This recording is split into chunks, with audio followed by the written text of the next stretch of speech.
Are you tired of your Google Calendar events staying hidden from your team?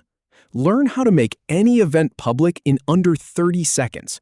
I'll show you exactly how to change an event from private to public in just 5 simple clicks. Let's jump in. Start by clicking on any event on your calendar to select it. Then, click the pen icon that appears to open the event for editing.